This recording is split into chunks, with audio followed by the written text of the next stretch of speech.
वक़्त होसी तू भी होसे पिया उनको माशर दा मुनसिफ सॾे सी ता सही जेड़े हीले हयाती गुज़ारी वेंदे गुंगा बहरा ता नहीं हाल देसी ता सही।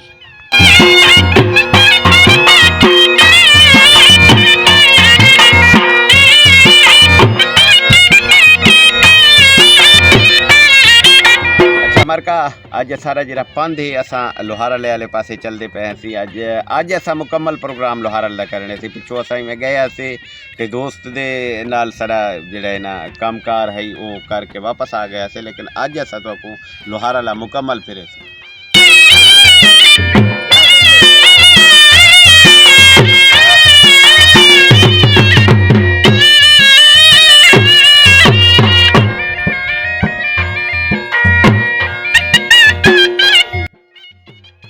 मेरी गुरबत दे शीशे विच मेरा हर यार परख्या गए जेको परखण दी ख्वाहिश नहीं उहो गमखार परख्या गए। असा इतबार अपने ते वला इतबार नहीं करना असाडा इतबार कूड़ा हा चलो इतबार परख्या गए। मैं पिननी हम महल दे विच मैकू हिक रात आ गई है मेरी औकात परखी गई उंदा किरदार परख्या गए। असां तो बस देहातन हैं असां चुपचाप लंघ वेसूं ये कितना ज़र्फ रखदा है तेरा बाजार परख्या गए। मैं आखे दिल को परखे को वला परखण दा क्या फ़ायदा वला दिल दी मन बैठा वला एक बार परख्या गए। जिन्हा असमत मेरी बेड़ी को अध विच कार बोड़िया हा ए भी ना खुदा मैडा इन्हां दी कार परख्या गए। मरका लोहारल दी हिस्ट्री में तो कुछ दसेंदा जुला कि था अलियाणी कबीला आबाद है और अलियाणे तो अलावा जनाब अगर मशरक़ वाले पासे देखूँ तो लुंड बरादरी आबाद है पई और जनूब वाले पासे लिशारी बरादरी उन्हें दी बस्ती है पई। अगर शुमार वाले पासे देखूँ तो सही वहोचे आबाद हैं और गर्ब वाले पासे जनाब सरकानी बरादरी उस तो बाद अलियाणी बरादरी दरखान बरादरी नाल एक बस्ती है सी डुरट्टा उथा जड़ बरादरी आबाद है पई और गुदपुर के हवाले नाल भी इंशाअल्लाह आन करीब प्रोग्राम थोड़े वास्ते कहन के ज़रूर आसूँ।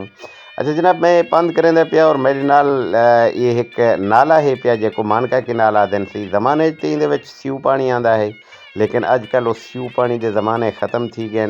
ई वक्त जेड़ा डीजी खान तो जिले गुजर के नाला अगों आंदे इंदे विच सारा जेड़ा डीजी खान का गंदा पानी है नाले का वो इंदे विच आंदे और ये लोहारल के करीब तो गुजरते जनाब इंदे तो काफ़ी ताफुन जेड़ा है उनकी वजह तो लोहारल के वसनीक जेड़े हैं वो काफ़ी परेशान हैं पे। जनाब मैं हूँ पंध करेंदा पिया गो एक पुल है जो बग्गी पुल आदन और इन बग्गी पुल तो 2022 जनाब खास तौर आख सकते हैं जरा बड़ा सैलाब आया है 2022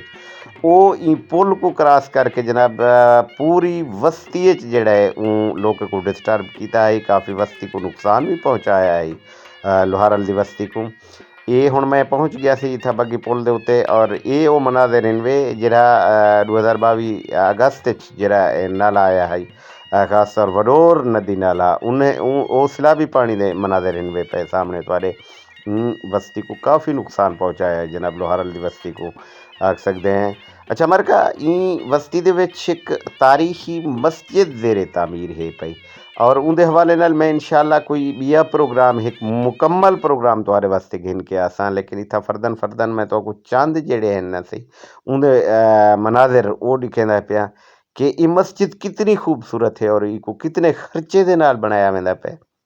अल्लाह ताला उन्होंने अखराजात को अपने बारगाह कबूल और मकबूल फरमावे सी जेरे लोग इंदे उत्ते खर्च करेंदे पैन और मैं तो मज़े की गाल है एक ये दसा कि इंदे उत्ते 4 मीनार तो ई वक्त हैं पे जेरे इंदे छत तो 40 फुट उच्चे हैं लेकिन एक मीनार बिया बने दे पैन सी 160 फुट उनकी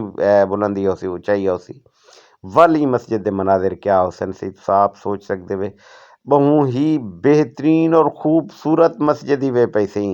आख सकते ऐसे जेरे एक कदीमी होंदे हैं से नक्शो निगार वो सारे मस्जिद मौजूद इन वे पे। अच्छा इंदे उत्ते तो प्रोग्राम इंशाअल्लाह अगुते करे सूँ बाकी तो को ये भी दसेंदा जुला सी लोहारल दे अंदर 2 स्कूल जेड़ा है एक प्राइमरी स्कूल है पिया सी बॉयज़ प्राइमरी स्कूल और बिया high school boys high school वो भी है पिया सी اور صحت دے حوالے نال اگر آکھو تسی ایک ہسپتال بھی تھے پیا اور بلا مویشی ہسپتال بھی تھے پیا فلٹریشن پلانٹ بھی تھے پیا سی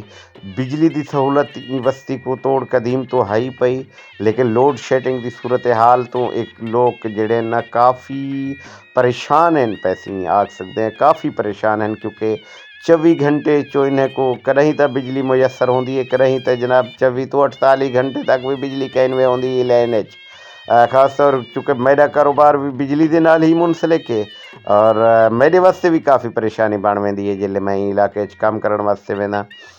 اچھا تو کمر کا ایک چیز بئی دسے دا جلا کہ لوہار والا خاص طور نا دے نال بھی جی مشہور ہے سی تھا کافی لوہار جڑے ہیں وہ اج بھی تھا بعد ان وے پہ خیر نال اور انہیں دا کاروبار اج بھی اچھا کے میرا تو ایک ارادہ ہی کہ اج انہوں نال انٹرویو کریں ہیں بے کہ جنہوں دے نا نال یہ بستی مشہور تھی لوہار دے نا نال لوہار والا حالانکہ تھا لیانی برادری جڑا ہے نا آباد ہے کثیر تعداد آباد ہے لیکن چونکہ نا ایک نا ہوندے سی خاص طور جی میں حیدر چوک اور حیدر صاحب دے نال اساں ملاقات کرایا ہے پچھلے کے پروگرام ہے تو اچھا مرکا ہوں ایویں ہے جو میں ہوں بس کریں پیا سی یہ پروگرام اج دا اتنا ہی انشاءاللہ بیا بھی خوبصورت پروگرام اساں گھن کے آمن والے ہیں تواڈے واسطے وہ بھی تو کل پرسوں تک جڑا ہے نا اپلوڈ مل سی یوٹیوب چینل دے ہوتے ہوں یوٹیوب چینل کو تسا سی سبسکرائب ضرور کرنے یہ تو کو سدا بہار میڈیا ڈی جی کے یعنی کہ ڈی جی خان اون دے نال یہ تو کو مل ویسی سدا بہار میڈیا یوٹیوب چینل یہ کو سبسکرائب کرنے ادا میں کو موکل ول انشاءاللہ ول ملسوں اللہ سونے دی امان سے